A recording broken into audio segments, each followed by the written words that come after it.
Welcome back, friends. We're going to do a little maintenance here on my 2008 Mercury 50 horsepower two-stroke.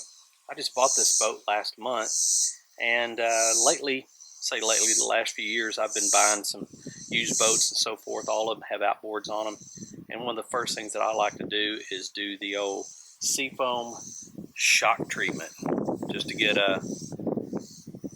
that combustion chamber kind of cleaned up, get all some of that carbon burn off and everything, and run some Seafoam through the system just to help things clean up, smooth out a little bit.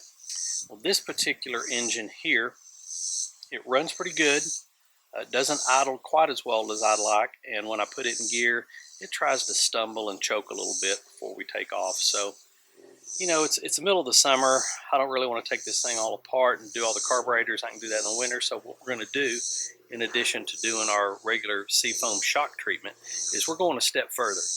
And what I've done is, I came out yesterday, I disconnected the fuel line from the fuel tank, and then I drained 3 carburetors here. These brass drain plugs or drain screws are at the bottom of your flow bowl. So you take those out and you let all that fuel drain out.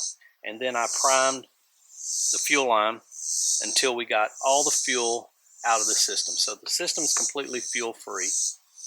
The next thing I did was I took my Seafoam, put this in here, squeezed the primer bulb until I saw fuel coming out of these float bowl drain plugs. Then I tightened them up, and then I filled the system, completely pressurized that system with nothing but Seafoam, and then we let it sit overnight. So here we are the next day, and I just kind of reversed the process. I took the drain plugs out, got all of the Seafoam out of the carburetors, continued to prime the bulb here until we got it free, put the screws back in, and now we will do the regular Seafoam shock treatment with the 1 gallon of gas. So that's our project that we're going to do right now. So get you 1 gallon of fresh gas and pour in 1 can of Seafoam. Now don't forget, if you're mixing your oil on your motor, don't forget to mix that in your 1 gallon of gas too, because you won't like it if you don't. So now what we're going to do is we're going to get this all hooked up, and then we're going to run it for 15 minutes, let it get good and warm. Then we're going to shut it off and let it cool about 10 or 15 minutes. And we're going to repeat that process until we get rid of this entire 1 gallon can. Now with this 3-cylinder, it's really fuel efficient. It may take a little while. On my 150 Johnson, didn't take so long because that thing guzzles the fuel. So let's go ahead and get the muffs on here. Let's get our fuel in there and get this thing cranked up. Let's get started.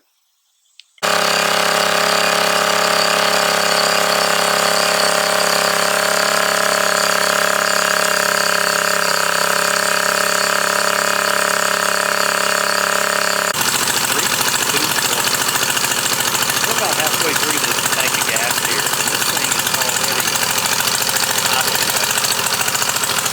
I revved it up a couple times, let it come back down to idle, and let it move. So we're going to continue this on and see how it goes. Well, I got us off the ramp and cranked up, idled pretty decent. It's not perfect, but it's much better than it was. And promptly developed a fuel leak, so I had to work on that for a few minutes. We just had a loose hose clamp there on the fuel line there by the fuel filter. So let's take this thing out for a spin and see how she does. Oh, get rid of the throttle.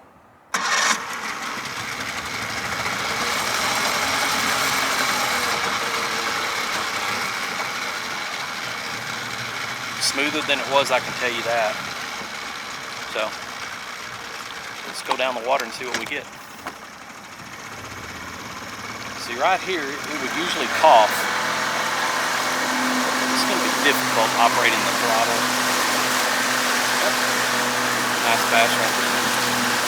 The throttle, camera, steering this thing. See how it goes.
cough coming out of the hole.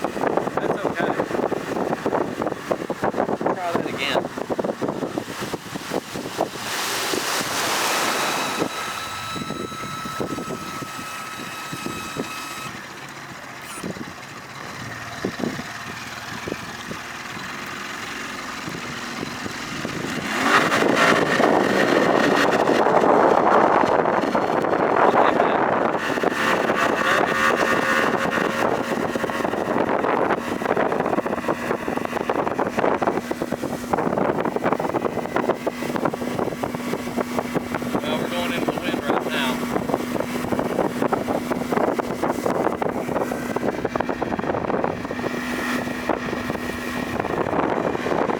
Happy with this boat too.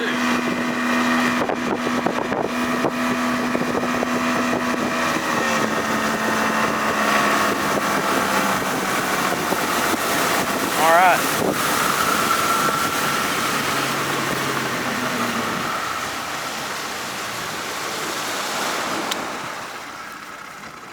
Man, there you have it. I'm pretty happy with our little overnight soak with the Seafoam. Now, one thing was different than my 150 Johnson and also my 99 Merc when I did the Seafoam shock treatment was I got appreciably more smoke out of it, especially when I revved it up. This one, not all that much. And I think just judging from the boat, the conditions in, what they were doing with it up there in Illinois, these guys just, you know, just kind of eased on out to where they would fish. They had an anchor on the front, anchor on the rear, and they dropped it. The trolling motor doesn't look like it's really been used. The rear skeg on this thing, for a 2008 boat, it should have some wear on it. It's had to hit something. But I just don't think this thing had a lot of hours on the engine, because we should have gotten a lot more smoke. We got some, but not anything like my other two motors. So it leads me to believe that the motor's in pretty good shape. So anyway, there you have it. I think we're going to call this a success. 2 thumbs up with double snaps, our highest rating. And you might want to try that on your boat. If you don't like the way it's idling or whatever, and you don't want to rebuild the carburetors, you can do this pretty easy. And darn sure not going to hurt anything. So until next time, you guys be safe. Make sure to wear that life jacket out there on the water, like I'm not. And we'll see you on the next one. Adios.